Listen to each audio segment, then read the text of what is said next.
Bago natin simulan ang part 1, nais ko munang magpaabot ng taos-pusong pasasalamat sa inyong walang sawang pagsuporta sa ating YouTube channel. Para sa mga nagustuhan ng ating video, huwag kalimutang mag-subscribe at pindutin ang notification bell upang lagi kayong updated sa mga susunod pa nating content. Pinuno ng maliwanag na araw ng init at liwanag ang hardin ng napakalaking palasyo, kung saan namamayani ang katahimikan at kapayapaan. Biglang sumugod si Amelia sa isa sa mga silid ng mansyon na may hindi masayang mukha at binasag ang katahimikan sa kanyang malakas na sigaw, humihingi ng pahintulot. Matapos magtampo ng totoo at nagmamakaawa na payagan na siyang magpakasal, nagsimulang gamulong si Amelia sa sahig at pinalo ang kanyang mga kamay at paa dito, ipinapakita ang kanyang ugali. Nakanganga sa gulat sina Oliver, ang nakababatang kapatid na lalaki niya, at ang kanilang ama na si Henry, habang pinapanood ang asal ng dalaga. Hawak-hawak naman ng ina niyang si Kayla ang kanyang ulo, hindi maunawaan kung ano ang pumasok sa isip ng anak at bakit siya nagkakaganito. Tumayo si Kayla at kalmadong pinagpatuloy ang panunood habang patuloy pa rin sa pagpalo sa sahig si Amelia. Hinihingi ang paliwanag kung bakit hindi siya maaring payagan na magpakasal, na may nakasimangot na mukha. Naglatag ng kondisyon si Amelia sa kanyang ina, kung tutol talaga siya sa kasal, ay hayaan siyang tapakan nito. Bigla na lang lamapat ang itim na sapatos ng kanyang ina sa mukha ng dalaga. Hindi inaasahan ni Amelia ang ganitong kilos mula sa kanyang ina. Mabilis siyang tumayo mula sa sahig na mas lalong hindi natuwa.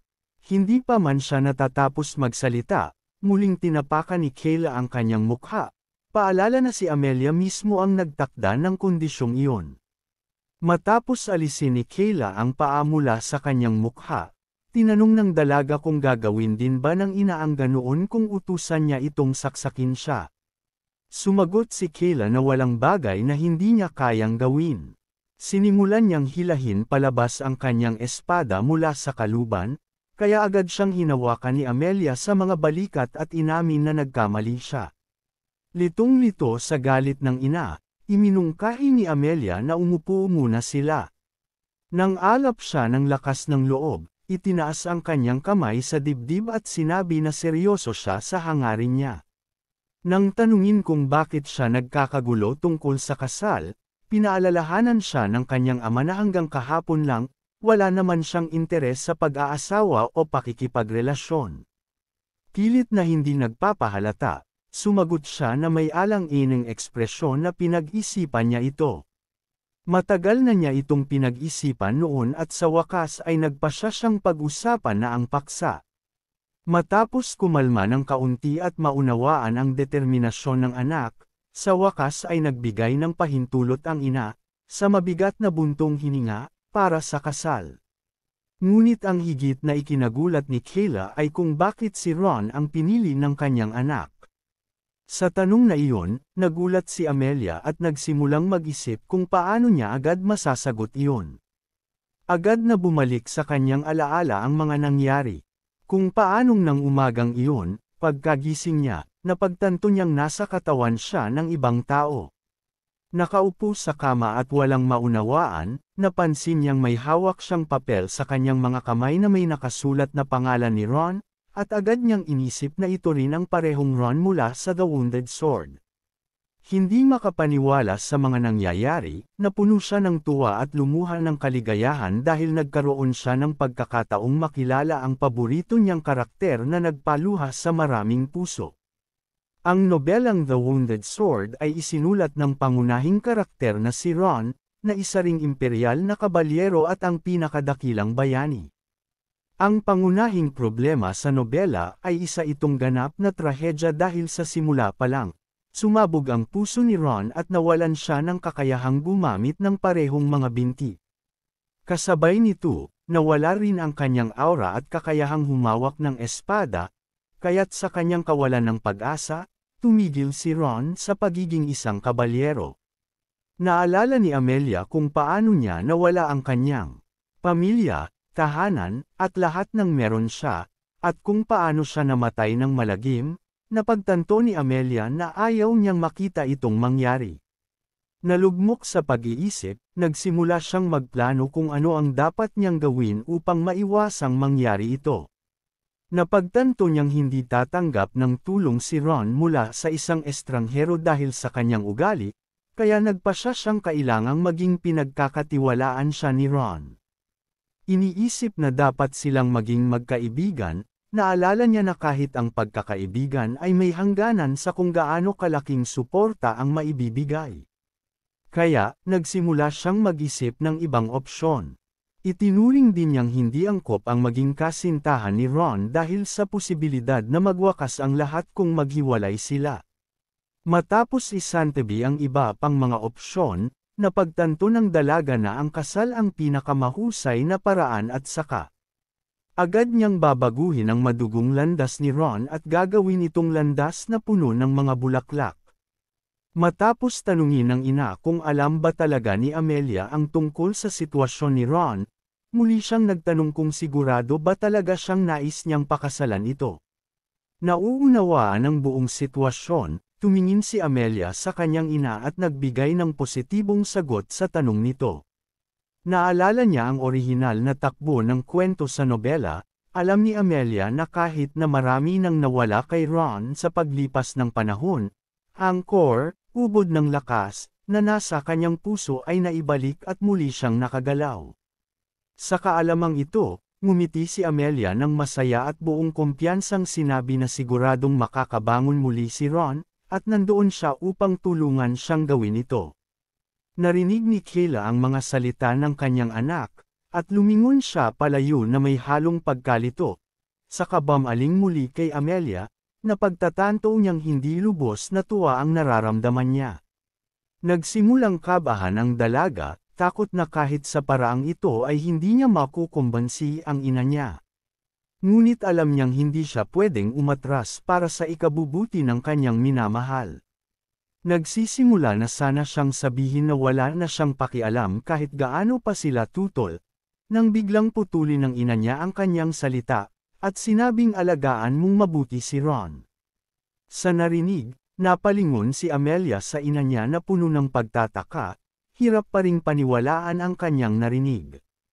Ipinaliwanag ni Kayla na wala naman siyang dahilan upang tutulan ang pagpapakasal ng anak, kaya't kailangan lang nitong alagaan ng mabuti si Ron. Ang mga naiisip ni Amelia na nagtagumpay siya ng ganoon kadali ay agad na nawala dahil sa biglaang sigaw. Nanginginig ang buong katawan, galit na ipinahayag ni Oliver ang pagtutol niya sa kasal at sinabing wala itong saysay. Lumitaw ang isang mapanuksong ngiti sa mukha ni Amelia dahil nagulat siya kung gaano kalaki ang pag-aalala ng kanyang kapatid para sa kanya. Galit na galit si Oliver, nanlilisik ang mga mata habang itinuro ang kanyang kapatid at sinabi ang hindi niya maintindihan, kung ano ba talaga ang nagawa ni Ron sa nakaraang buhay nito para mapilitang pakasalan ang isang baliw na babae. Labis na nena si Amelia sa sinabi ng kanyang kapatid dahil binanggit niya iyon nang hindi niya alam ang tungkol sa nakaraang buhay niya, na malayo sa pagiging maganda.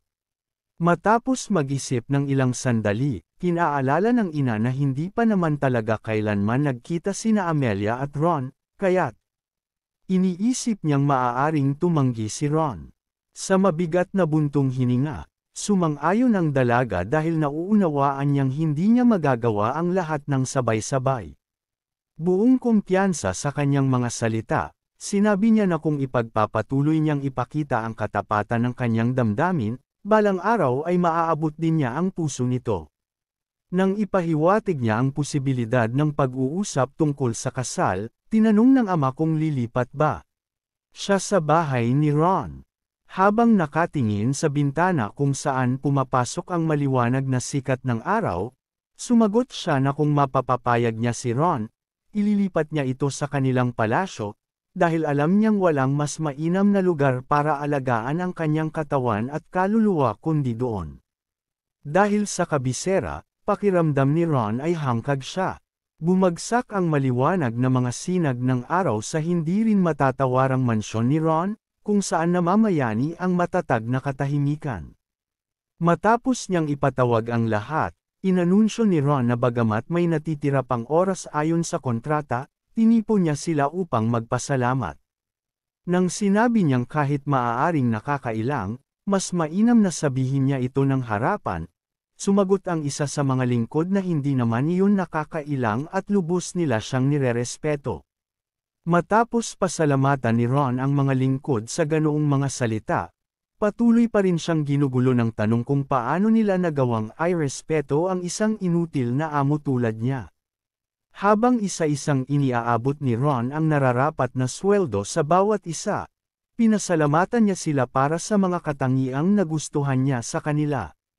Nang tumingala siya, nakita niya ang isa sa mga lingkod na nakatayo sa harapan niya, pinupunasan ang mga luha sa manggas nito.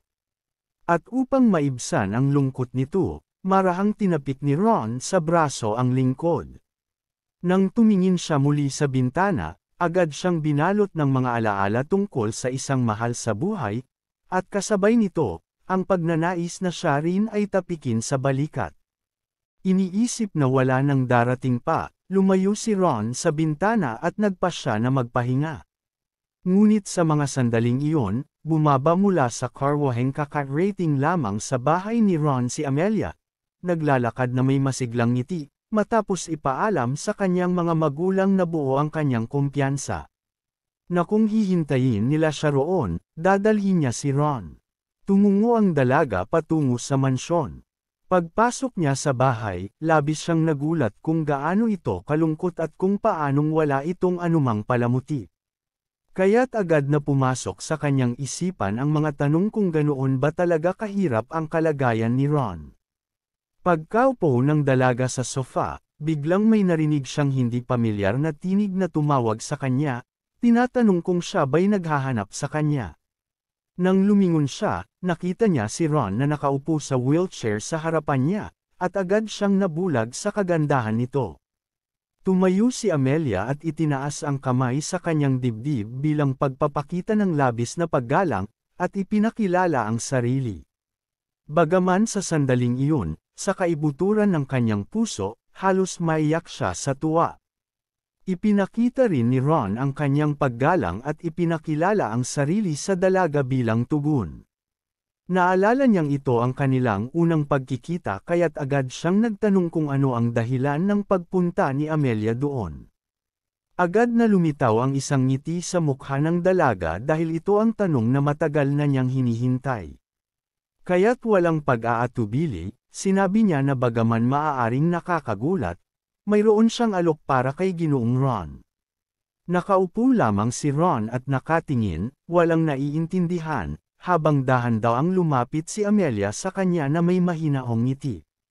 Lubos ang pagkabigla ni Ron nang bigla na lamang lumuhod ang dalaga at yumukod sa harapan niya. Nang tumingala si Amelia sa binata, buong kumpiyansa siyang nag-alok ng kasal. Sa narinig, agad nalito si Ron at nagsimulang mag-isip kung ano ang isasagot sa dalaga. Napagtanto ni Amelia na hindi maganda ang kasalukuyang atmosfera at iniisip na baka tanggihan siya, kaya't nagpasya siyang isakatuparan ang Plan B. Sinabi niya na ang kanilang pamilya ay isang pamilya ng mga kabalyero. Sa pagsubok na mapahanga si Ron, nagsimula siyang magpakitang gilas ng kanyang kakayahan sa espada. Si Ron, na hindi pa rin maunawaan kung ano ang nangyayari, patuloy lamang na nanood na may naguluhang tingin. Matapos tapusin ang kanyang pagpapakilala, idinagdag ni Amelia na tulad ng lahat ng miyembro ng kanyang pamilya, isa rin siyang kabalyero. Habang sinasabi niyang ito ang dahilan kung bakit niya hinahangaan si Ginoong Ron, kumislap ang kanyang mga mata sa kaligayahan, dahil napagtanto niyang naisakatuparan niya ang kanyang orihinal na plano. Na ang tunay niyang layunin ay aminin na matagal na niya itong hinahangaan bilang isang kabalyero. Pagkatapos noon, may bahid ng lungkot sa mga salita ni Ron nang tanungin niya ang tungkol sa pagiging kabalyero. Hindi inaasahan ng dalaga ang ganitong reaksyon, kaya't labis siyang natakot na baka mabaygo ang kanyang plano. Nakangiting nakayuko sa sahig, malungkot na ipinaalala ni Ron na hindi na niya muling mahahawakan ang espada.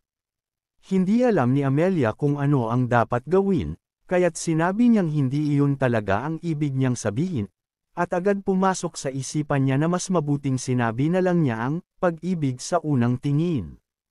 Sinabi ni Ron na hindi pa niya lubos na kilala ang dalaga. Idinagdag niya na anuman ang dahilan ng alok, masyadong biglaan ang lahat ng ito para sa kanya. Lubos itong naunawaan ni Amelia at alam niyang si Ron ngayon ay ibang-iba na sa taong kilala niya sa kanyang nakaraang buhay. Binitiwan niya ang sitwasyon at mahinahong humingi ng paumanhin sa hindi niya pag-iisip sa kalagayan ni Ron. Ngunit bilang tugon sa kanyang mga salita, sinabi ng binata na sa halip, siya ang naaawa sa dalaga dahil sa kabutihang loob nito sa pag-aalok ng kasal. Habang ipinapakita ang kanyang buong pag-unawa, agad naalala ni Amelia na hindi naman talaga niya inaasahang magtagumpay agad sa unang subok. Kaya't naisip niyang kailangan niyang umuwi muna at muling planuhin ang lahat. Pagdating sa kanilang tahanan, sinalubong siya ng mga lingkod na labis na nagulat kung paano mahinahon siyang bumalik agad. Sinabi niya sa kanila na kailangan pa rin niyang ipagpatuloy ang pagbisita kay Ron sa mga susunod na araw dahil ayaw niyang masira ang lahat ng kanyang plano. Matapos ang kanyang mga sinabi, isa sa mga lingkod ang nagbiro at nagsabing inaakala nilang kikidnapan niya si Ron kapag tumanggi ito. Ngunit lumabas na mas makatuwiran si Amelia kaysa doon. Tumingin siya sa lingkod ng may galit at tinanong kung mukha ba siyang taong kayang gumawa ng ganoong bagay tulad ng pagkidnap. Sumagot ng oo ang lingkod sa kanyang tanong. Pinaliwanag nito na kaya ng kanyang amo na tumayo ng patiwarik sa kabayo. Sinusubukan ipakita ang kanyang galit at kawalang pakialam, sinabi ni Amelia na para sa kanya, mas mauuna ang pagpatay bago ang pagkidnap.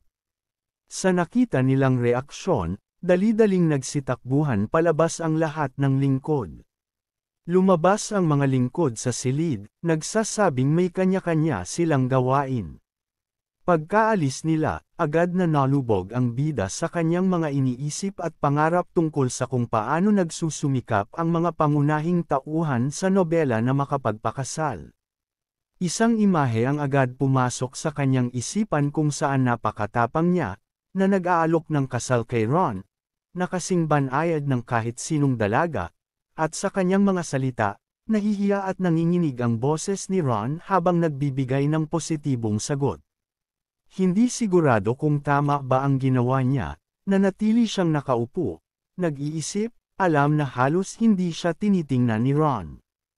Isang tinig na humihingi ng pagkain ang gumambala sa kanyang mga iniisip, at pag-angat ng kanyang mga mata, nakita niya ang isang lingkod sa kanyang harapan. Inanyayahan ni Amelia ang lingkod na umupo at ipinaliwanag na may hangganan lamang ang kaya niyang planuhin sa kanyang isipan. Dahil dito, buong kaseryosohan siyang humingi ng tulong sa kanila. Pagkaupo sa sopa, nagsimulang mag-usap-usap ang mga lingkod tungkol sa kani-kanilang paksa, habang nanatili lamang na tahimik si Amelia at pinanood sila mula sa gilid. Napagtanto niyang walang magbabago, kaya't nagpasya siyang mag-alok ng isang gintong barya kapalit ng bawat opinyon. Dahil sa alok na ito, agad na nagpakita ng interes ang mga lingkod at humingi ng paalala kung ano ang pakay ng kanilang pagpupulong. Nagniningning ang kanyang mga mata sa pananabik nang tanungin niya kung ano ang dapat nilang gawin para mapasang ayon si Ginoong Ron. Mula pa sa simula, iminungkahi ng isa sa mga lingkod na gumamit ng lakas ng binibini, ngunit agad itong tinanggihan. Nag-alok naman ang isa pang lingkod na tuksuhin si Ginoong Ron gamit ang pera, ngunit tinanggihan din ito. Nang hilingin ni Amelia na mag-isip ng mas romantikong paraan, agad siyang tinanong ng ikatlong lingkod kung ano pa ba ang natitira. Itinuro ng bida ang sarili at inalok ang kanyang mukha, ngunit bilang tugon, tinanong lamang siya kung mas maganda ba siya kaysa kay Ginoong Ron. Agad at walang pag-aalinlangang sumagot si Amelia, "Siyempre, mas gwapo si Ron, na kung ikukumpara sa kanya, parang mga pusit na lang ang lahat." Nang tanungin kung may iba pa siyang ideya, nakarinig si Amelia ng positibong sagot. ng lahat. Ngunit may isang kondisyon. Sa mga oras na iyon, dumating ang isang doktor sa mansyon ni Ron at nagsagawa ng pagsusuri. Nakita niyang walang nangyayari sa bowl ang hawak ni Ron, kaya humingi ng paumanhin ang doktor at mahinahong iniulat na wala pa ring pagbabago. Ibinaba ni Ron ang bola sa mesa at ipinunto na mula pa sa simula. Mababa na talaga ang tsansa ng tagumpay ng pag-aaral na iyon, kaya hindi ito kasalanan ng doktor. Tiningnan niya ang nag-aalalang doktor at tinanong kung maayos ba nitong naorganisa ang laboratorio. Lubos ang pagkagulat ni Ron nang sabihin ng doktor na bagaman malapit nang matapos ang paglilinis, muli na namang nagpakita ang mga kahinahinalang mga tao na nabanggit na niya noon. Kasabay nito, ipinaabot ng doktor ang kanyang hinala na wala naman talagang balak ang mga iyon na nakawin ang datos ng pananaliksik niya, bagamat nakita niya kung gaano sila nakahinga ng maluwag nang mabalitaan nila ang pagtatapos ng pag-aaral. Pagkarinig ng mga salitang iyon, nagsimulang mag-isip si Ron kung ano nga ba talaga ang layunin nila. Bigla na lang nabasag ang kanyang mga iniisip nang tanungin siya ng doktor kung totoo ba ang narinig nitong may isang dalagang bumisita kamakailan. Sinabi niyang si Amelia iyon, at nang tanungin kung bakit ito naroon, sinabi niyang nagpunta ito upang mag-alok ng kasal sa kanya, ngunit tinanggihan niya. Labis na nagulat ang doktor at agad na nagtanong kung bakit niya tinanggihan ang alok na iyon. Nakapako ang tingin sa sahig, ipinaliwanag ni Ron na hinangaan siya ni Lady Amelia bilang isang kabalyero, ngunit ngayon, wala na siyang halaga. Biglang tumayo mula sa sopa ang doktor at malakas na ipinahayag na hindi iyon totoo at na si Ginoong Ron ay isang kahangahangang tao. Dagdag pa ni Ron na bukod pa sa lahat ng iyon, lubog siya sa utang, kaya kahit pakasalan siya ni Amelia, hindi siya magiging masaya. May mabigat na buntong hininga, tumayo ang doktor mula sa sopa, lumapit sa bintana at pagtingin niya sa bakuran, ikinatuwa niya ang kanyang nakita. Pagharap kay Ron, tinanong niya kung ano sa tingin nito ang gagawin ngayon ni Lady Amelia. Sinagot siya ni Ron na malamang bumalik na ito sa kanilang tahanan. Ang mga salita ng Viscount tungkol kay Ron na masyadong nakakapit sa nakaraan ay labis niyang ikinagulat at nagsimula siyang mag-isip na dahil tinanggihan na niya ang alok ng kasal, iyon na ang katapusan ng lahat. Pagtingin muli sa bakuran kung saan nakaparada ang karwahe, iniulat ng doktor na hindi tulad ni Ginoong Ron, mukhang hindi ganoon kadaling susuko si Ginang Amelia. Sa maliwanag na ngiti sa kanyang mukha, muling dumating si Amelia sa mansyon. May hawak siyang palumpo ng mga bulaklak sa kanyang mga kamay at paa ng mas matatag na kumpiyansa. Inabot niya kay Ron ang palumpo ng mga bulaklak at ipinahayag na muli siyang nagpunta upang mag-alok ng kasal sa kanya. Makikita sa mukha ng lalaki ang pagkalito, ngunit nanatili pa rin siyang nagulat sa mismong alok at sa katatagan ng dalaga. Kinuha ni Ron ang palumpon at pinaalalahanan siya na, gaya ng sinabi niya noong nakaraan, ito pa lamang ang unang beses na nagkita sila. Sumagot ang dalaga na sa pagkakataong ito, opisyal na ang lahat.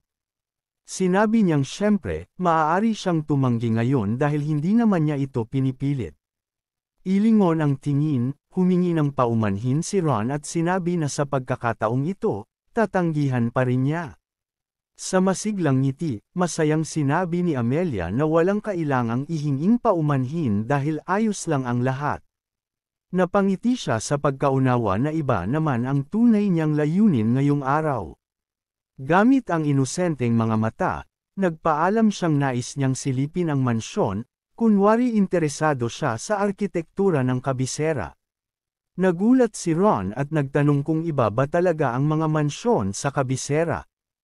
Kahit hindi rin sigurado, itinuro ni Amelia ang kisame at nagbigay ng positibong sagot, sinabing ang mga anggulo ng kisame ng mansyong ito ang siyang kagandahan at tampok ng arkitektura ng kabisera. Nang magtatakda na si Ron ng isang tao upang samahan siya, agad siyang pinigilan ni Amelia. Sinabi niyang nais niyang siya mismo ang tumingin sa mansyon dahil mas nakakapag-isip siya kapag tahimik ang paligid. Kasabay nito, sinabi ng dalaga na isa siya sa mga taong gustong namnamin ang sining ng mag-isa. Tinanggap ni Ron ang buong sitwasyon at pumayag siya. Gaya ng plano ni Amelia, umakyat siya sa ikalawang palapag at habang tumitingin-tingin sa paligid, naisip niya kung makikita niya ba roon ang taong iyon. Hawak ang tuktok ng kanyang ulo, nagsimula siyang mag-isip kung paano niya ito magagawa ng maayos. Kaninang umaga, isa sa mga payo ng mga taga-silbi ay ang dapat lumapit ang bida sa mga malalapit kay Ron, pamilya o mga kaibigan. Sa simula pa lang, sumagi na sa isip ng dalaga na wala ngang pamilya si Ron. Ngunit bigla niyang naalala na may nakababata pala itong kapatid na babae. Umupo siya malapit sa pader at nagpatuloy sa pag-iisip kung saan at paano niya ito mahahanap. Bigla namang nawala ang kanyang mga plano na bumalik at magplano muli nang marinig niya ang boses ng isang bata. Paglingon niya, nakita ni Amelia ang isang cute na batang babae sa harap niya na nagtanong kung ayos lang ba siya. Nagulat siya kung gaano kabilis niyang natagpuan ang kapatid ni Ron. Sinabi niya rito na medyo sumasakit lang ang kanyang ulo. Napansin ng bata na nadapa si Amelia kaya nag-alala ito at inalok siyang mahiga at magpahinga. Hinayla siya ng bata sa kamay at buong lakas na sinubukang itayo siya. Nakita ito ni Amelia, nagpasalamat siya at tumayo. Tinanong niya ang bata kung ano ang pangalan nito. Sa maliwanag ng ngiti at kumikislap na mga mata, ipinakilala ng bata ang sarili bilang si Melissa. Nakahiga na sa kama ni Melissa, tuwang-tuwa ang bida dahil halos matagumpay na ang kanyang misyon, dahil nakapasok na siya sa silid nito. Bigla namang lumingon si Melissa at tinanong kung bakit siya naroon. Umupo si Amelia at sinabi na pumunta siya dahil may kailangan siya kay Ginoong Ron na iginagalang niya. Nang makita ni Amelia ang interes ng bata, sinabi niyang isa rin siyang kabalyero kaya siya nagpunta upang makita si Ron. Tumingin si Melissa pababa sa sahig na nakasimangot at nilinaw na hindi na kumukuha ng espada ang kanyang kuya ngayon. Naalala ni Amelia na ganito rin ang sinabi ni Ron kaya nagulat siya sa pagkakahawig ng magkapatid. Upang gamaan ang usapan, tinanong niya si Melissa kung gusto ba niya ang kanyang kuya. Nang makuha ang positibong sagot, hiningi niyang ikwento kung bakit niya gusto ito. Nagsimula si Melissa na ilista na ang kanyang kuya ay laging mabait sa kanya, sa mga taong nagtatrabaho roon, at palaging sinusubukang tumulong sa mga nangangailangan.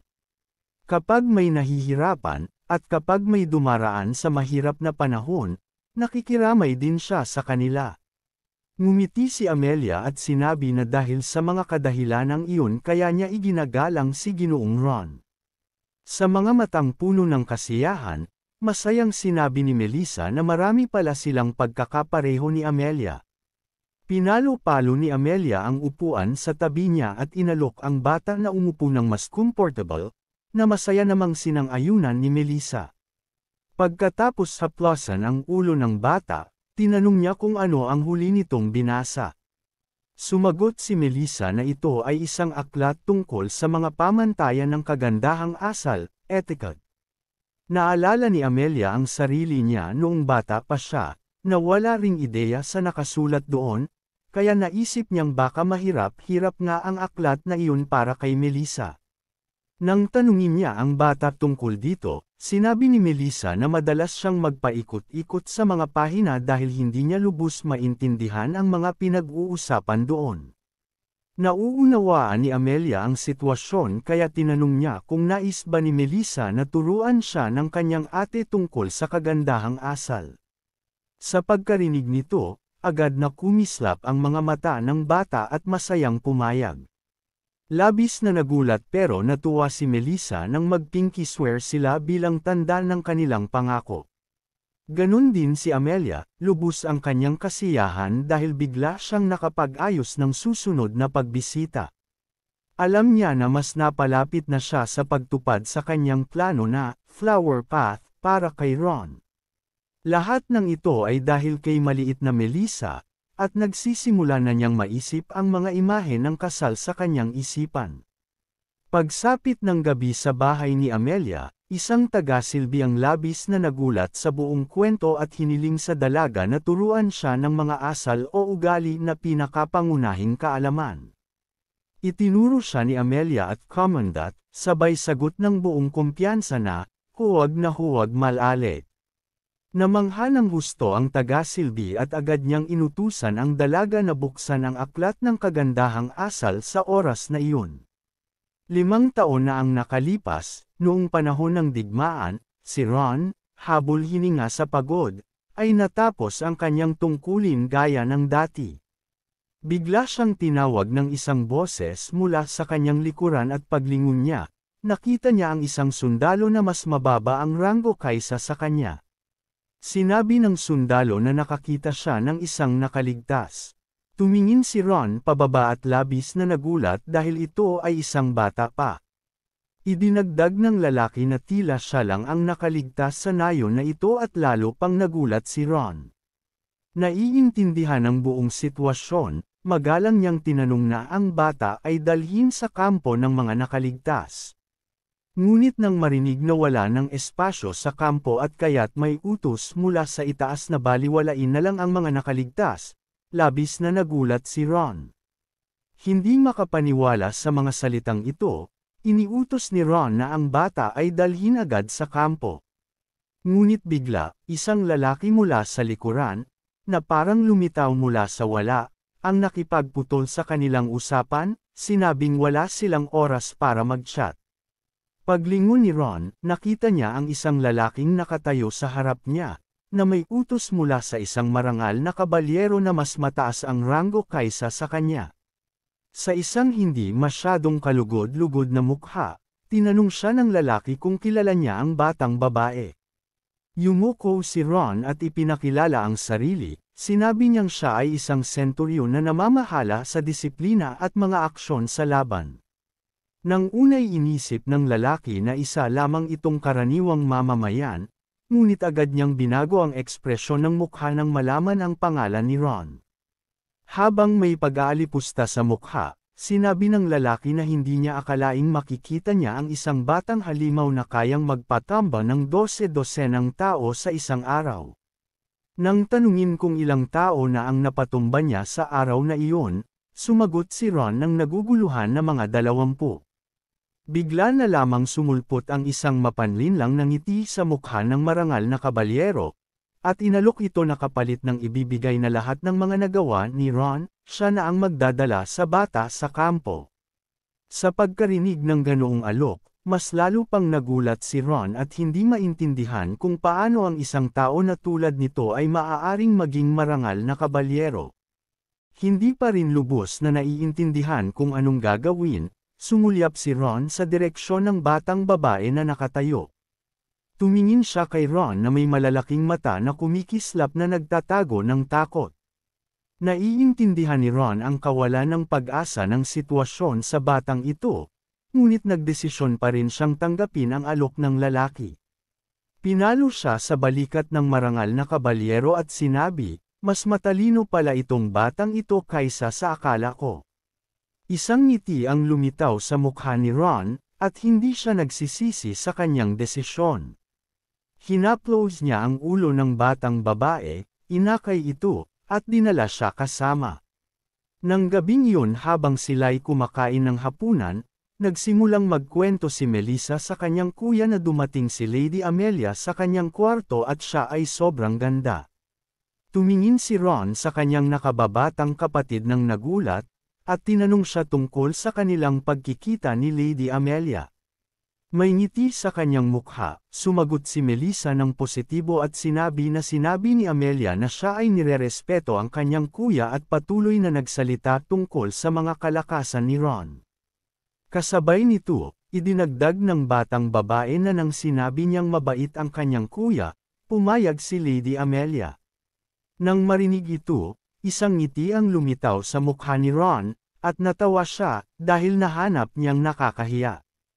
Mas lalo pang lumiwanag ang mukha ni Melissa sa kaligayahan at sinabi na habang tinitingnan niya ang libro tungkol sa etiketa at binabasa ito, sinabi ni Amelia na tutulungan siya at tuturuan siya.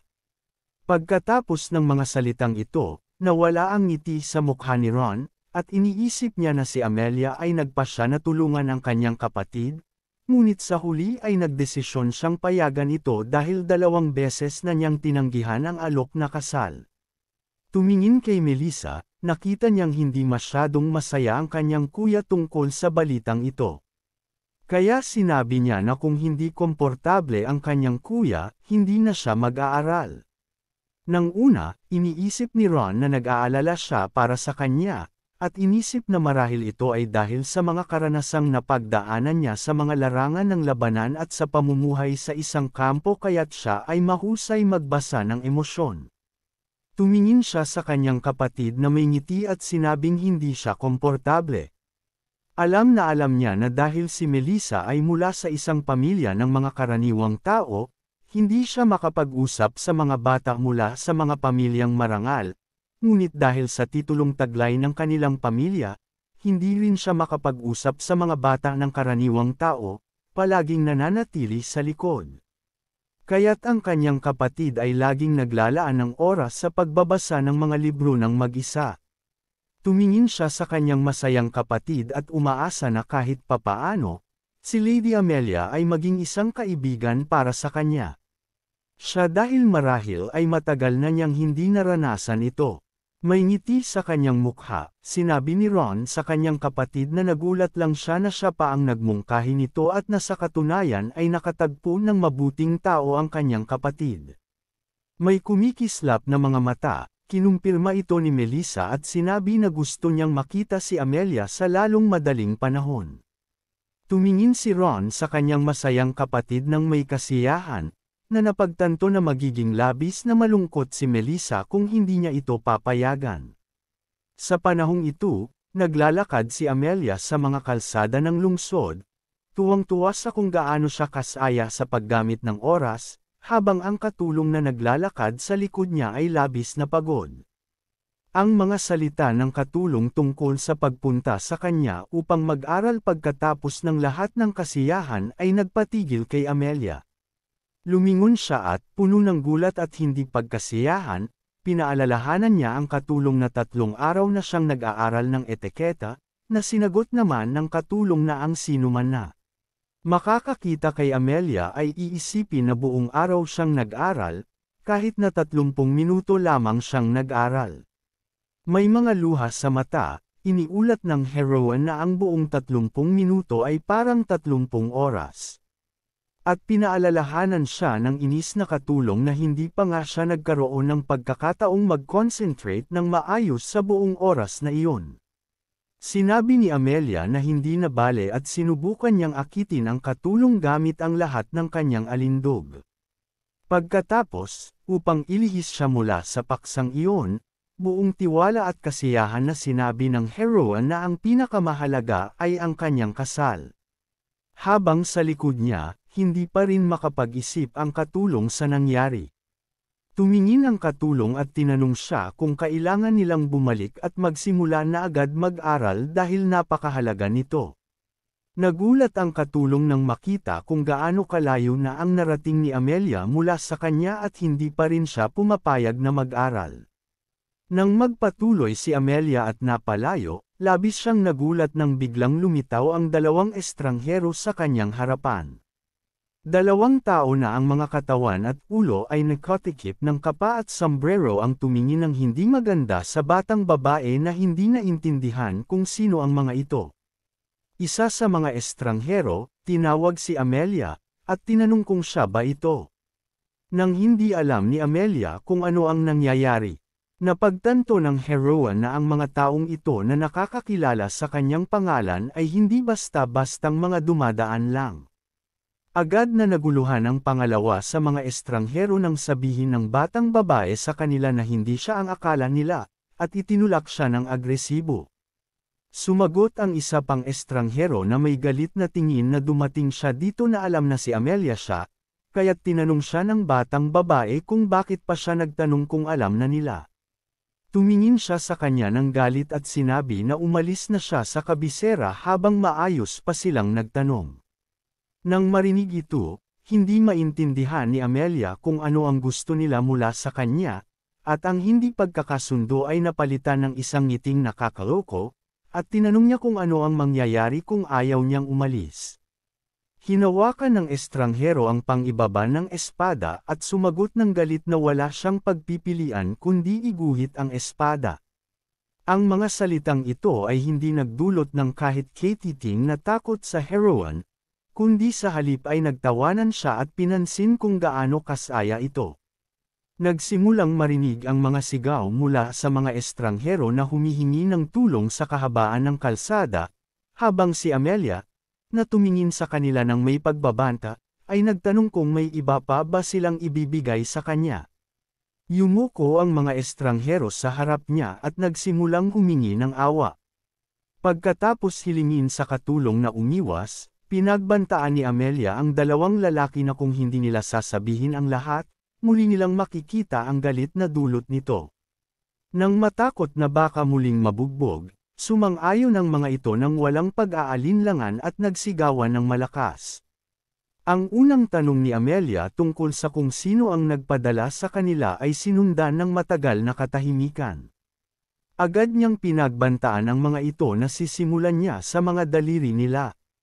Nang magsimula silang magsabi na hindi nila alam kung sino ang nagpadala sa kanila at humihingi ng awa habang may luha sa mata, patuloy na iginiit ng isa sa mga estranghero na talaga namang hindi nila alam.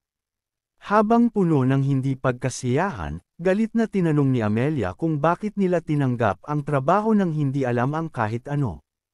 Tumangala ang lalaki at tiwala niyang sinabi na ginawa niya ito lahat para sa pera. Nang maalala ang sitwasyon sa kanyang katulong, napagtanto ni Amelia na pareho lang ang mga estrangherong ito. At nang linawin niyang dahil pera ang dahilan, magbibigay siya ng utos. Sa kanyang mga salita, ang isa sa mga lalaki, ang seryosong mukha ay nagsabi na bagamat sila'y nababaliw sa pera, hindi nila kailanman ipagpapalit ang kanilang mga kliyente. Nagsigaw ng gulat ang mga estranghero nang makita nila ang mamahaling bato, na ayon sa heroine, ay nakahulog malapit sa kanyang bahay dati. Agad na nagbago ang mga mukha ng dalawang lalaki, at kinuha nila ang diamante, nagpakilala, at sinabi na magiging tapat silang mga alagad ni Amelia. Sa isang mapanuksong ngiti, sinabi ng batang babae na subukan nilang hindi siya bigan, at sila, na sumang-ayon, ay handang tuparin ang utos na ibinigay sa kanila. Hindi natuwa ang katulong sa mga ganitong pagbabanta, ngunit ang heroine, na hindi pinansin ang lahat ng mga lecture nito, ay tinanong lamang kung may interesado kay Ron.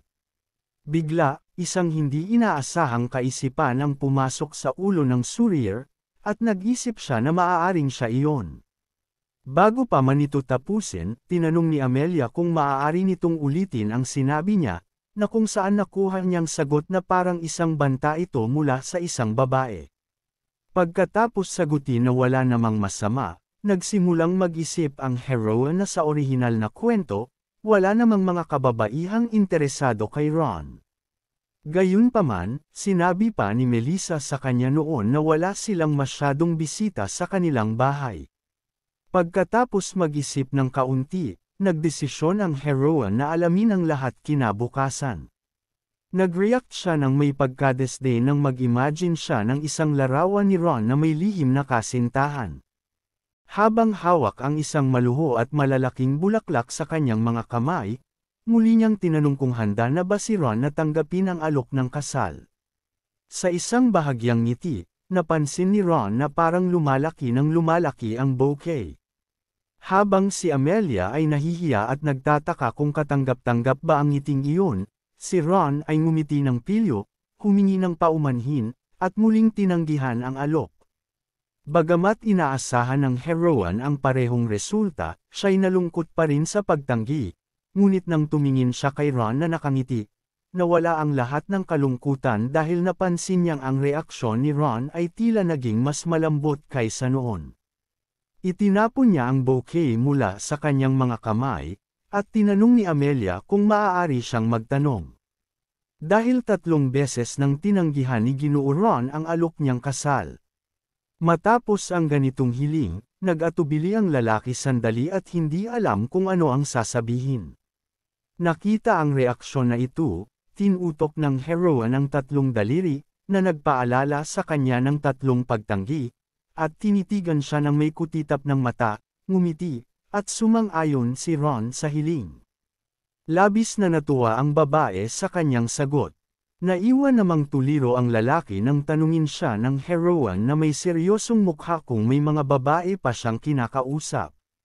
Hinaplos ang tuktok ng kanyang ulo, ipinaliwanag ni Amelia na bigla niyang naisip na kung may mahal na siya, wala na talagang saysay na mag-alok siya ng kasal sa tuwing magkikita sila. Pinatibay ni Ron ang kanyang sinabi na wala siyang girlfriend at wala ring naging girlfriend, na labis na nagulat sa babae. Pagkatapos ng isa pang tanong para maglinaw, tinakpan ni Ron ang kanyang mukha ng kamay dahil sa hiya at lumingon palayo. Nang tignan niya ang ganitong kaakit-akit na mukha, naisip ni Amelia na seryoso niyang nakawin ang lalaking ito. Ngunit agad na nawala ang mga ideyang iyon nang maalala niyang siya ang nagpadala ng banta, dahil wala namang mga babae. Biglang tinawag ni Ron ang masyadong malalim na nag-iisip na heroine at tinanong kung ituturo ba talaga niya ang etika kay Melissa. Bumalik mula sa kanyang mga iniisip, sinabi ng babae na totoo iyon at planong magbigay ng mga aralin ng madalas, at tinanong kung okay lang. Pumayag na lahat ay maayos, yumuko si Ron at sinabi na sa kabaligtaran, labis siyang nagpapasalamat sa kanya. Nang tingnan siya, nagpasya siyang tanungin kung nakapaghapunan na ba si Lady Amelia. Agad na nawala ang ngiti sa mukha ni Ron nang sabihin niyang, oo, kumain na siya. Nakita ang reaksyon na ito, idinagdag ng heroine na gusto lang niyang sabihin iyon. Ngunit sa katunayan, dumaan siya na walang laman ang tiyan dahil may mga bagay siyang kailangan tapusin bago pumunta dito.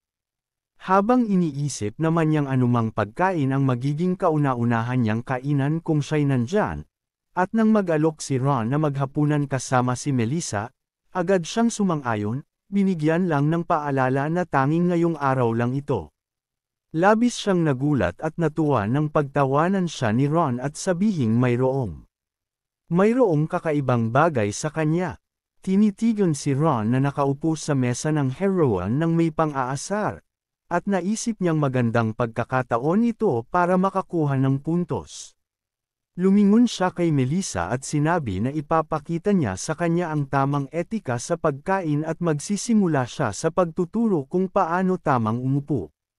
Nagsimula siyang magturo ng may kumpiyansa na kapag uupo, kailangan ito gawin sa kanan ng silya at kapag aalis ay sa kaliwa. Agad na nawala ang buong kumpiyansa nang itama siya ni Ron at ng kanyang kapatid, na nagsabing kabaligtaran pala ang dapat gawin. Nais niyang maitama ang sitwasyon, kaya sinabi niyang sinadyang maling sagot ang ibinigay niya upang malaman kung alam ni Melissa ang tamang paraan. Pagkatapos, patuloy na nagkamali si Amelia at patuloy siyang umawas sa sitwasyon, sinasabing ito ay isang pagsusulit lamang. Nang marinig ang sinabi ni Ron na sapat na, natakot ang heroine at nagsimula ng mag-isip kung nahuli na siya dahil hindi niya alam ang tamang etika, at kung dapat ba niyang aminin na siya ay kinakabahan kaya nagkamali siya. Lubos niyang ikinatuwa na hindi siya nahuli nang sinabi ni Ron na halos wala siyang kinakain dahil sa lahat ng oras na ginugol niya sa pagtuturo kay Melissa. Pagkatapos hamupa ang sitwasyon, ipagpatuloy ng lahat ang kanilang pagkain na may mga ngiti sa kanilang mga mukha. Kinabukasan, habang nagmamaneho si Ron, tumigil siya at sumulyap sa harapang pintuan. Agad na pumasok sa kanyang isipan kung darating ba si Amelia ngayon dahil pakiramdam niya'y parang araw-araw siyang dumadating. Hindi maintindihan kung ano ang iniisip, tumingin siya sa sahig habang namumula ang kanyang mukha sa hiya. Nang isipin niyang dumating siya matapos ang lahat, sinabi niya ng masaya sa lalaking nakatayo sa pintuan na pumasok. Nang tumingin siya sa pintuan, hindi niya makapaniwala ang kanyang mga mata nang makita niyang naruroon si Jane. Tinawag niya ito at naalala niyang matagal na silang hindi nagkikita. Yumuko ang lalaking nakatayo sa pinto ng may ngiti sa mukha. Bago pa man tapusin ni Ron ang kanyang sasabihin, iniabot na ng lalaki ang sulat at nagsabing siya ay dumating upang inutusan si Jane na ipasa kay Mr. Ron ang kanyang liham ng pagbibitiw.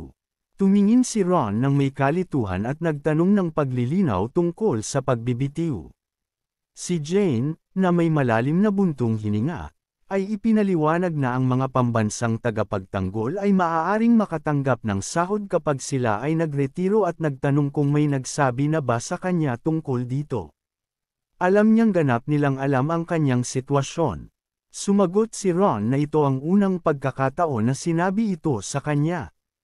Labis siyang nababahala at nagtatanong kung bakit hindi siya ipinaalam ng kanyang mga nakatataas tungkol sa kanyang sahod. Nang makita ang reaksyong ito, sinabi ni Jane na tulad ng inaasahan, ang kanilang trabaho ay kalahating puso lamang. Tumingin si Ron ng labis na gulat sa mga salitang iyon. Sinabi ng lalaki kay Ron na huwag mag-alala at tiyak na siya ay magpapalakas ng kaayusan sa treasury dahil siya ay nagtatrabaho roon. Tinitigan ni Ron si Jane ng mas matindi at nagtanong kung magiging isang manggagawa na siya sa treasury, at paano na ang dati niyang trabaho. Nahihiyang sinabi ng lalaki na pagkatapos umalis si Mr. Ron, tumaas ang intensity ng trabaho hanggang sa naging sobra na para sa kanila. Nilinaw niya na ipinadala sila roon tuwing may nangyayari, bagamat hindi sila ang tanging mga kabalyero sa imperyo. Sa hindi pagkakasiyahan sa kanyang mga salita, sinabi niyang nagsimula ng kumalat ang mga tsismis na ipinadala sila roon upang hindi na makabalik pa. Dahil kung basta na lang nilang tinanggal ang mga kabalyerong karaniwang tao, tiyak silang kikritiko. Matapos niyang sabihin na kailangan niyang magbago ng trabaho upang makaligtas, nakita ni Jane na parang napagod na si Ron at iniisip niyang sobra na ito. Upang baguhin ang usapan, sinabi niya ng may ngiti na mayroon ding magandang balita. Nahihiyang sinabi ng lalaki na kamakailan lang siya nag-asawa sa kanyang bayan. Labis na nagulat si Ron nang hulaan niyang si Mia ang asawa ng lalaki nang hindi nag-aalangan. Ipinaliwanag ni Ron na mas kakaiba kung hindi niya ito alam dahil palagi silang magkasama. Habang nagbabalik tanaw sa mga nakaraan, naalala ni Jane na kahit na magkasama sila, laging siya na lang ang binubugbog.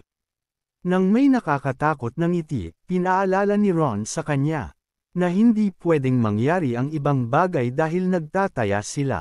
Sinubukan ulit ni Jane na baguhin ang usapan, tumingin kay Ron. At nagdesisyon na tanungin kung may mga magandang balita ba siya. Tumingin si Ron at nagsimula ng magsalita tungkol sa katotohanang wala siyang bago. Biglang pumasok sa kanyang isipan ang mga alaala ni Amelia na ipinagmamalaki ang kanyang kasanayan sa espada. Hindi maintindihan kung bakit siya naaalala sa oras na iyon, ngumiti siya at inulit ang kanyang negatibong sagot. Habang umiikot siya sa paligid ni Ron, nagsimula si Jane magtanong kung ngumiti ba siya kahit saglit lang. Nahihiya at umiwas ng tingin, sumagot si Ron na hindi iyon nangyari. Inaalala na ang ngiti niya ay iba sa ngayon. Nilinaw ni Jane na hindi siya pwedeng mag-usap ng pribado dahil nasa trabaho siya, ngunit sa susunod ay tiyak na makakakuha siya ng sagot. Nag-suggest si Jane na magtulungan na sila sa trabaho. Agad na sumang-ayon si Ron. Habang binabaybay ni Jane ang mga papeles, ang naiisip lamang niya ay naisip niyang magiging maayos ang kalagayang pinansyal ni Ron. Ngunit lumabas na hindi pala ito ganoon. Lalo siyang nagulat na si Ron ay nasa ganitong estado at kailangang tiisin ang lahat ng ito ng mag-isa sa mahabang panahon. Habang nag-aalangan na tinanong tungkol sa kahirapan ng pagsasaayos ng mga papeles, patuloy si Jane na nagtataka kung ayos lang ba si Ron at kung gaano kahirap para sa kanya ang dalhin ang lahat ng ito mag-isa. Napagtanto niyang kailangan niyang bigyan si Ron ng kahit kaunting kapangyarihan, kaya ipinaalam niya na hindi alintana kung gaano mag-alala si Ron, at kahit na kailangan pang ayusin ang kalagayang pinansyal, iniisip niyang magiging maayos din ito kapag nakatanggap siya ng sahod.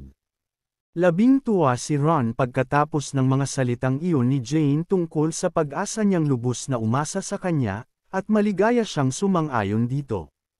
Ilang araw ang lumipas, nakatanggap si Ron ng isang liham ng paghingi ng paumanhin at nagsabing tila mahirap makuha ang sahod. Kahit tanungin pa ni Jane ang kanyang boss kung bakit, paulit-ulit lang nitong sinabi na tumanggi ang deputy minister. Kasabay nito, ipinahayag ni Jane sa liham na nakakalungkot na pati ang boss niya ay hindi maintindihan ang desisyon ng vice minister at tinanong kung may nangyaring anuman kay Ron. Hindi pagkakaunawaan sa deputy minister. Napagtanto ni Ron na hindi ito maaaring totoo dahil wala siyang kilala sa Ministry of Finance. Kaya nagpatuloy siya sa pagbabasa ng liham, na nagsasabing kailangan nilang alamin muna kung may iba pang dahilan at nag-alok ng taos-pusong paghingi ng paumanhin. Naniniwala si Ron na hindi siya dapat mag-apologize, kaya sinimulan niyang sisihin ang sarili na inistorbo na ang mga tao sa paligid niya. Nagsimula muling mag-flash sa kanyang isipan ang mga iniwang pag-asang mabaigo, na tila mas malapit sa malas. Naupo siya sa katahimikan, tinitingnan ang pader kung saan nakasabit ang kanyang espada, sabay sabing gusto niyang gamitin ulit ang kanyang aura. Binunot ni Ron ang espada mula sa pader at inalis mula sa lalagyan. Sa isang matalim na galaw, sinubukan niyang mag-swing ng ilang beses gamit ang espada, ngunit hindi siya nagtagumpay. Sa isang nakakatakot na ngiti, tinanong niya ang sarili kung ano ang inaasahan niya, at kung akala niya bang babalik ang aura ng himala. Matapos mawala ng huling pag-asa, ibinalik ni Ron ang espada sa lalagyan sa pagkadismaya. Sa mga sandaling iyon, pumasok si Amelia sa bahay na may maliwanag na ngiti at agad tinawag si Ron sa pangalan. Pagpasok sa silid, bago pa niya matapos magsalita, nakita niya si Ron na nakaupo sa gitna ng silid at hawak ang espada sa kamay.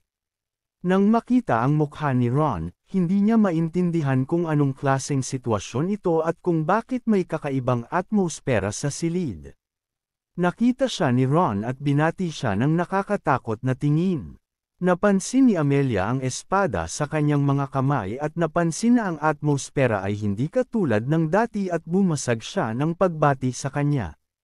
Matapos itanong ni Ron kung siya ba ay dumating upang mag-alok ng kasal, nagkaroon muna ng mga kaisipan si Amelia kung naramdaman niyang hindi niya ito dapat gawin. Ngunit nang napagtanto niyang hindi siya matatakot ng ganitong atmosfera, sumang-ayon siya at sinabi na dumating siya upang mag-alok ng kasal. Isang mahabang katahimikan ang sumunod sa kanyang alok, at ang atmosfera sa silid ay nanatiling kasing bigat. Matapos ang mga salitang paumanhin ni Ron, kinutkot ni Amelia ang likod ng kanyang ulo at sumagot ng awkward na tawa na wala namang nangyaring masama. Wala namang masama. Nang tumingin ang babae sa kanya at nagtanong kung may nangyari, itinaas niya ang kanyang mata na walang emosyon at tumingin sa kanya. Sinubukan niyang ngumiti, ngunit may kabang mukha. Sumagot siya ng may pagkalito na wala namang nangyari. Nagiging mabaliw sa kanyang sariling isipan dahil hindi siya makapagtanong pa tungkol sa mga itinatagong sekreto ni Ron. Ngunit sa parehong oras, maaari niyang isipin ang 1,000,000 kwento mula sa ekspresyon ng kanyang mukha. Sumagot si Amelia ng awkward na ngiti na naging malinaw na sa kanya ang lahat. Tinuro ang bintana, sinubukan niyang palabasan ang atmosfera ng may kagalakan at ngumiti, at nagtanong kung makikita ni Ron kung gaano kaganda ang panahon ngayon. Habang ini-imagine ang kanyang sarili sa isang imahe na magiging perpekto para sa ganitong panahon, inimbitahan ng heroine ang lalaki na maglakad-lakad kasama si Melissa. Pinigil siya ni Ron, humingi ng paumanhin, at sinabi na malamang ay tatanggihan niya ito dahil may mga bagay siyang kailangang gawin. Nagbigay siya ng pekeng ngiti at iminungkahi sa babae na maglakad sila lakad kasama si Melissa. Habang nasa karwahe, hindi pa rin maalis sa isip ni Amelia na may mali kay Ron. At kahit na ang masayang batang si Melissa ay nagulat sa malambot na upuan, patuloy pa rin siyang tumingin sa bintana at naglalakbay sa kanyang mga iniisip. Ngunit mabilis na nawala ang kanyang mga iniisip nang banggitin ni Melissa na sana'y sumama ang kanyang kuya, at napagtanto niyang baka sobra na siyang nag-aalala tungkol kay Ron. Sinabi ng batang babae na okay lang ang kuya niya hanggang kaninang umaga. Labis na nagulat si Amelia sa sinabi nito, at sinabi ng batang babae na ngayong araw ay nagbigay siya ng liham na ipinadala mula sa kaibigan ng kuya niya, at ngumiti siya ng tiyakin ang pangalan upang matiyak na iyon ang liham na hinihintay niya. Nang sabihin ni Melissa na ang liham ay mula kay Jane, nawalan ng direksyon ang heroine sa kanyang mga iniisip. Alam niyang si Jane ay kasama ni Ron, at kung ang liham ay mula sa kanya, ito na ang oras para sa kanyang sweldo.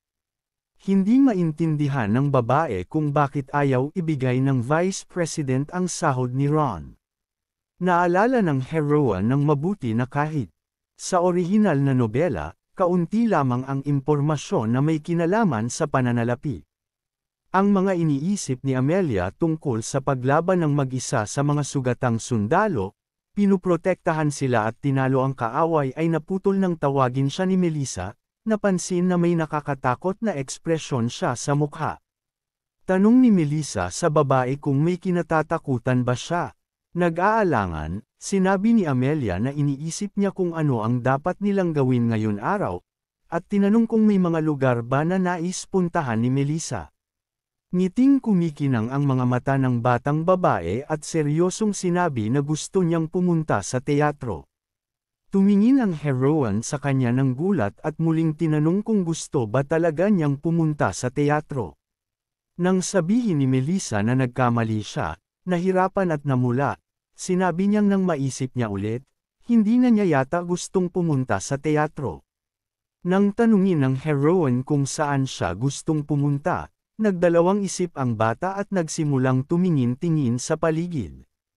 Nang makita ang isang karatula sa labas ng bintana na may nakasulat na parke, malungkot niyang sinabi na nais niyang pumunta sa parke. Nakita ng heroine ang mabilis na pagdungaw ni Melissa at agad siyang tinawag. Tinanong siya kung nag-aalala ba siya tungkol sa karatula, na ikinahiya ng batang babae at mas lalo pang namula, sumagot na hindi iyon totoo. Napansin ni Amelia na matalino si Melissa at alam niyang lumala na ang kalagayan ng pamilya nito, kaya muling tinanong kung nagsasabi siya ng totoo. Nakasimangot na sumigaw si Melissa, na may mga kamay na nakalupig at namumula, na sinabi niyang talagang totoo at hindi siya maghahangad na mapanood ang kilalang pagtatanghal na White Flowers in the Temple. Nag-freeze ang heroine sa gulat dahil hindi niya inaasahan ang ganitong reaksyon. Binuksan ang kanyang kakayahan sa pag-arte at nagkunwaring malungkot, sinabi niyang labis siyang nadismaya. Lumingon siya ng malungkot at sinabi na ang kanyang kapatid, sa kabaligtaran, ay talagang mahilig sa teatro.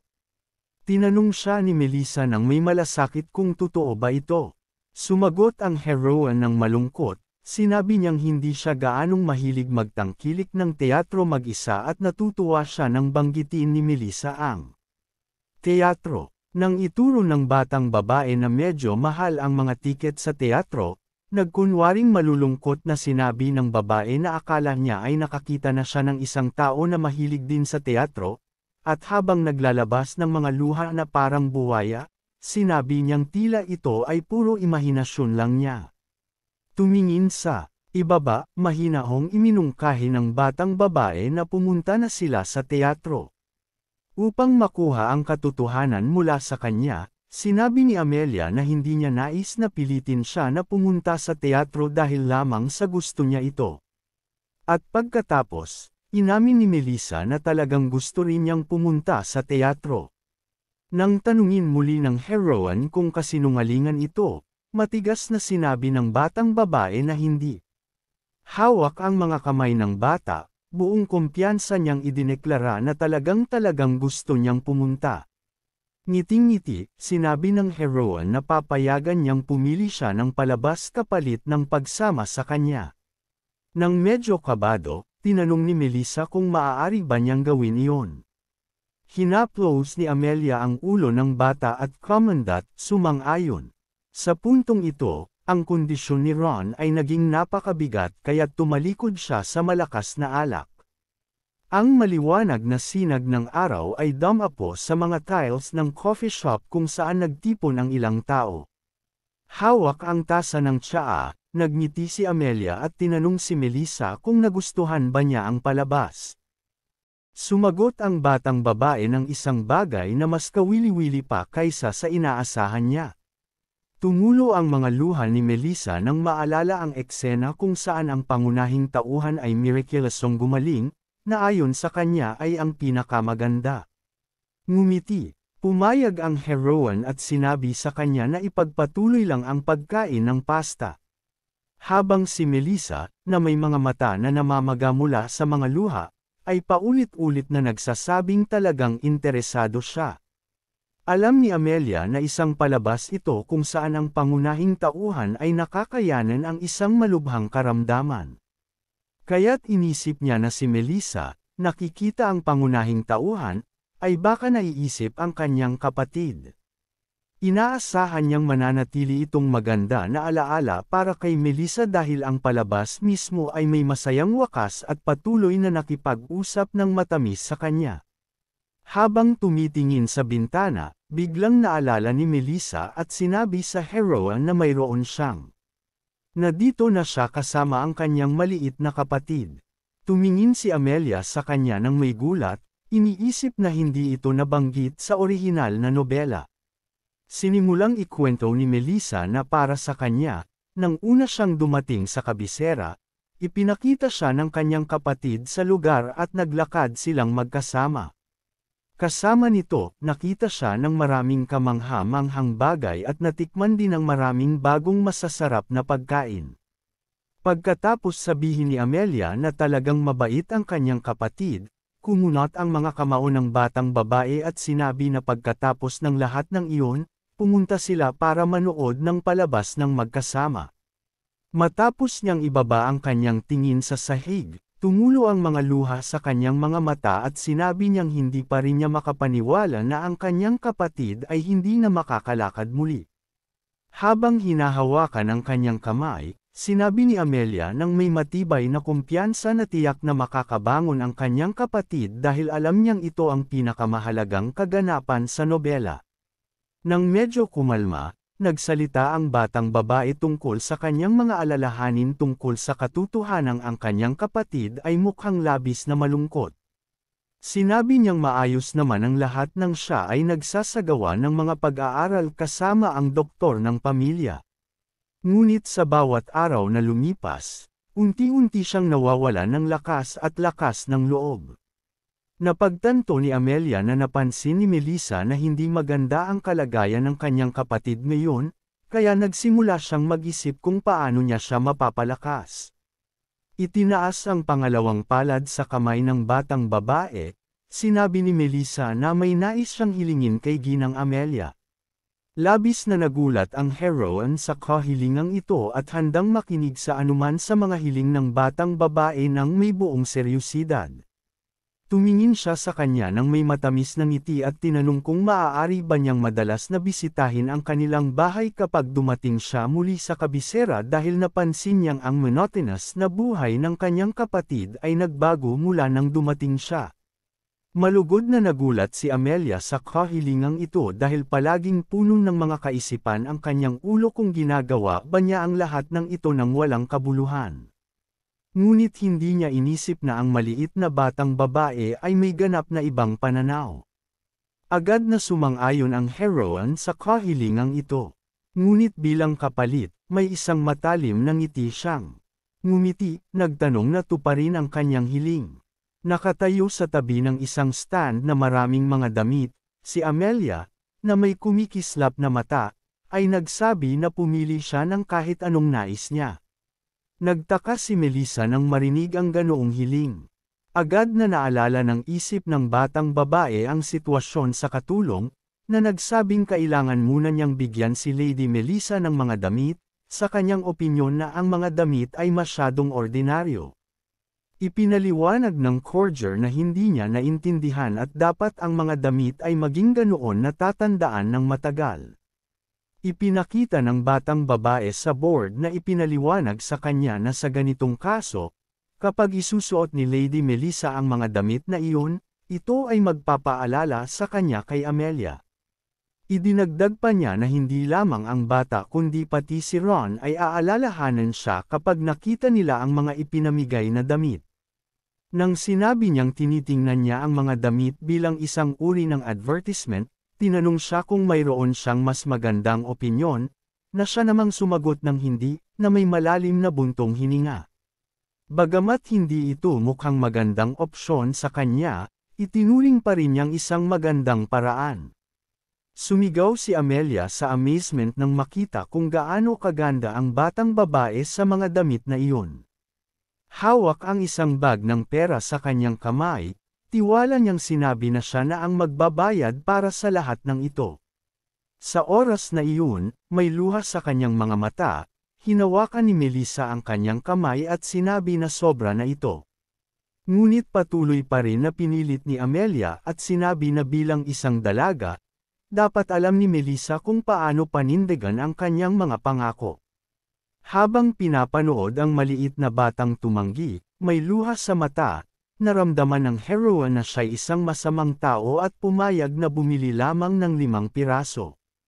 Nang marinig ito, labis na nagulat ang maliit na batang babae at sinabi na isa lang ay sapat na, ngunit sinabi ng batang babae na bibili siya ng hindi bababa sa 4. Patuloy na nag-aaway, napagpasyahan ni Melissa na itaas ito sa 2. Ngunit wala nang higit pa. Ngunit hindi gusto ni Amelia na magpatalo. Sumigaw ang heroine ng may hindi pagkasya at sinabi na 3 set lamang ang bibilhin para sa kanya. Hindi pa rin makapaniwala ang maliit na batang babae na bibili siya ng 3 set ng damit. Na may nakangiting pagkamahiyain, nagpasalamat siya kay Lady Amelia at sinabi niyang magsusuot siya ng mga damit ng maingat. Tinitingnan siya ni Amelia nang may ngiti at sinabi na ang mga damit ay binibili upang isuot, kaya't hiniling niyang isuot ito ng mas madalas. Natutuwa na ito ay magiging isang read-along magugustuhan ni Melissa, biglang huminto si Amelia. Kumuha ng papel mula sa mesa at ibinigay ito sa batang babae, sinabing ito ang address ng kanyang tirahan. Ngumiti ng maliwanag at ipinaalam na maaari siyang kontakan ng maliit na batang babae sa address na iyon anumang oras nang hindi nakakaramdam ng anumang pressure. Tinitingnan ng maliit na batang babae na may kalungkutan sa mata, naisip ni Amelia na malamang darating ang panahon na kailangan niyang tumulong. Pagdating ng gabi, pumasok sa bahay, may masayang mukha, inannounce niyang siya ay bumalik na. Pagkatapos magbigay ng mga regalo sa katulong, tinanong niya kung nasaan ang kanyang kapatid. Nagulat ang batang babae nang marinig ang sagot na si Ginoo Ron ay nasa kanyang opisina. Nagpasalamat sa katulong, nagtungo siya sa opisina, napansin na kakaiba na hindi siya binati ng kanyang kapatid tulad ng dati. Huminto malapit sa pinto, biglang natakot ang batang babae na maulit ang sitwasyon mula noon. Agad na pumasok sa kanyang isipan ang imahe ng pagpasok niya sa kwarto. Nakita niyang sumisigaw ang kanyang kapatid na tinatawag si Viscount Paul mula sa pamilya. Huminto siya, pinanood sa takot habang patuloy na sumisigaw ang kanyang kapatid, basang-basa sa pawis at umiiyak dahil hindi siya makagalaw. Patuloy na nakatayo sa takot sa pinto. Naisip ng batang babae na ganito na rin noon at maaaring maulit muli ang ganitong sitwasyon. Ngunit naaalala ang mga sinabi ni Amelia na tiyak na gagaling siya, napagtanto ni Melissa na hindi niya dapat isipin ang masama, kaya itinaboy ang lahat ng masamang mga isipin, napagtanto ng batang babae. Na bilang nakababatang kapatid, dapat lang siyang mag-isip ng mabuti. Tumakbo papasok sa kwarto nang may maliwanag na ngiti. Masaya niyang ipinagbigay alam sa kanyang kapatid na siya'y bumalik na. Nang makita ang kanyang kapatid, binati siya ni Ron ng masaya. Ang maliit na batang babae ay tinitingnan ang kanyang kapatid at labis na natuwa na siya'y pareho lang ng dati. Makikita ang malinaw na pamumula sa kanyang mukha at nakaupo siya doon na may matamis na ngiti, parang walang nangyari. Nang makita ito, medyo nagulat si Melissa at nagdesisyon na lumapit sa kanyang kapatid. Pagtingin sa kanya ng may hindi pagkakasunduan, nag-atubili ang lalaki at tinanong kung may something ba sa kanyang mukha. Nang tingnan siyang mabuti ng batang babae, napansin niyang medyo magulo ang itsura nito. Agad na pumasok sa kanyang isipan na pagkatapos ng insidenteng iyon, nagsimula ng uminom ang kanyang kapatid kapag walang tao sa paligid, at malamang na ganoon ang nangyari ngayong araw. Ipinagtabuyan ang mga pag-iisip tungkol dito, nagdesisyon siyang tanungin na lang ang kanyang kapatid mismo, na naglinaw na namula ang kanyang mukha dahil medyo mainit sa loob ng kwarto. Napabuntong hininga si Melissa nang mapagtanto niyang nag-alala siya ng walang dahilan. Nang tiningnan niya ang kanyang kapatid at nakita ang bagong damit nito, nagdesisyon si Ron na magtanong, na nagsasabing unang beses niyang makita ang damit na ito at mukhang napakaganda sa kanya.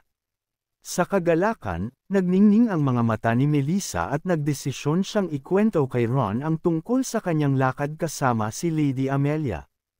Iniisip niyang matutuwa siya kapag nalaman ito.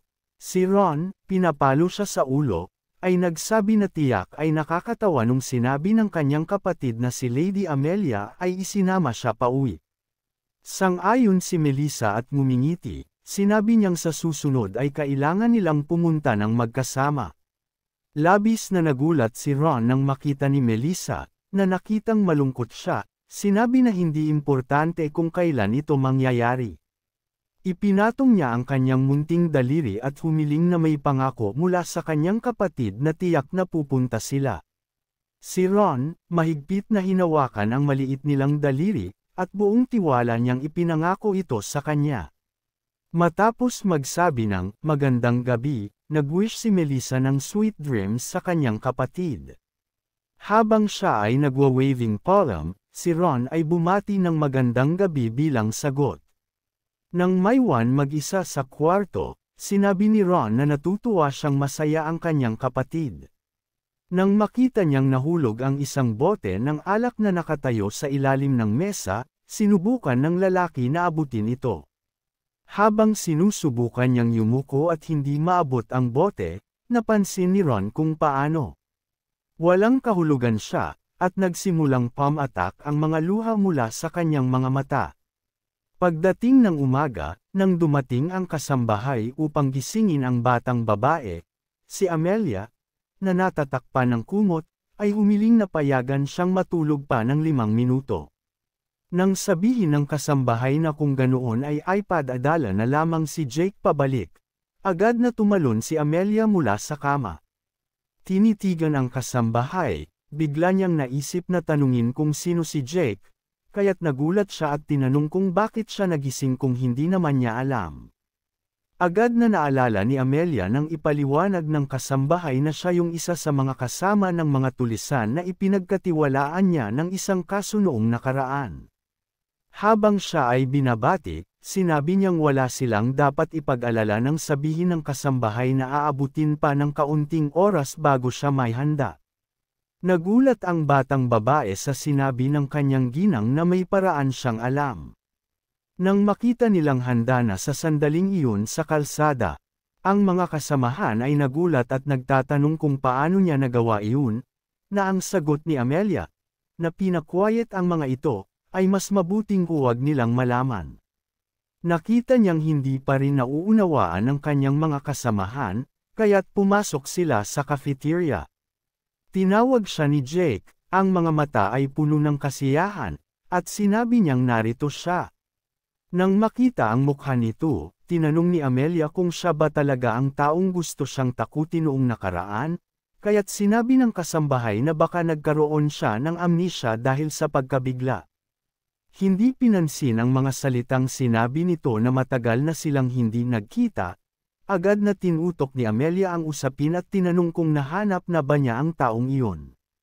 Si Jake, Ang mga mata ay kumikislap at sa una ay hindi naiintindihan ang nangyayari, ay nagsabi na hindi siya nagtagumpay, pinigilan si Amelia upang hindi na niya pasaktan ang lalaki. Hiniling ng kasambahay na tumigil siya dahil marami ang tao sa paligid nila. Takot na matamaan muli, nagsimulang ipaliwanag ni Jake na talagang hinanap nila ang lalaki at ginawa ang lahat ng kanilang makakaya. Ngunit hindi sila nagtagumpay dahil sa kalahating mukha lang ng lalaki ang hindi nila nakita kaya't wala silang nahanap. Tinitigan siya ni Amelia nang may matinding galit at nagtanong kung natutunan ba niya ang anumang bagay sa huli. Sinabi niyang nabigo siya, ngunit idineklara ng lalaki ng buong kumpiyansa na may nahanap siya na iba. Si Amelia, na may interes at nakangiti, ay handang makinig sa sasabihin nito. Umupo siya sa mesa kasama ang kanyang kapatid at naghintay para sa lalaking iyon. Ang kanyang kapatid na si Jack, na hindi alam kung anong gagawin, ay nerbyoso at sinabi kay Jake ang kanyang hinala na baka patayin sila dahil nabigo sila sa misyon, na siyang sagot ni Jake na marahil ay hindi naman nila inaasahan na magtagumpay pa sila. Biglang kumkrik ang pinto at pumasok ang isang lalaki na may itim na hood sa ulo. Nang makita siya, ang magkapatid ay tinamaan ng takot at agad silang tumayo mula sa kanilang mga upuan. Nilapitan sila ng estranghero at tiningnan sila ng matalim na tingin, na halos hindi makita dahil sa hood. Agad niyang tinanong ang tungkol sa utos, na sa sagot ng magkapatid, pagkatapos mag-sorry, ay sinabi nilang nabigo sila. Pag-isip ng sandali, sinabi ng lalaki na umupo muna sila, at agad silang sumunod sa utos, bagamat takot pa rin. Nang itanong kung bakit sila nabigo, ipinaliwanag ni Jake na ang mga kakayahan ng babae ay higit pa sa impormasyong ipinakita nila, at kahit ang dalawa ay hindi sapat upang makayanan ito. Nang tanungin sila ng estranghero na ipaliwanag pa, sinabi ng kapatid na ginawa nila ang lahat ayon sa sinabi niya. Nagsimula silang magbanta mula sa simula. Ngunit nang ilabas ng babae ang espada, agad itong nagbago. Sinabi ni Jake na labis siyang nagulat dahil ang bilis at teknik ng babae ay perpekto. Pagtapos ng kanilang kwento, sinabi nilang talo na sila sa huli. Idinagdag pa nila na kung ipinagpatuloy nila ang laban hanggang dulo, tiyak na namatay sila. Nasa malalim na pag-iisip, ang lalaki na may itim na hood ay nagsabi na narinig niyang ang babae ay di umano'y tamad at laging iniiwasan ang pagsasanay. Napansin niyang ito ay napakakaiba, at tiningnan niya si Jack at Jake nang may nakakatakot na tingin. Lalong natakot ang magkapatid at sinabing hindi ito maaaring totoo, at agad nilang napansin na siya ay isang hindi kapani-paniwalang talentadong tao. Tumayo mula sa mesa ang estranghero. Sinabi nilang magpanggap na wala nang nangyari. Yumuko sa harap nila, parehong nagpasalamat ang magkapatid. Tumigil sa pinto, pinaalalahanan sila ng lalaki gamit ang nakakatakot na tingin na kailangan nilang malaman kung ano ang mangyayari kapag ang mga bahagi ay kumalat. Pumayag sa kanya, nagsimula ang magkapatid na maghintay na umalis siya sa silid. Hindi naintindihan ni Jake ang anumang bagay nang sinabi ni Jack na mukhang hindi naliligo ang lalaking ito dahil palagi siyang may kakaibang amoy at simpleng iminungkahi na manood na lang sila.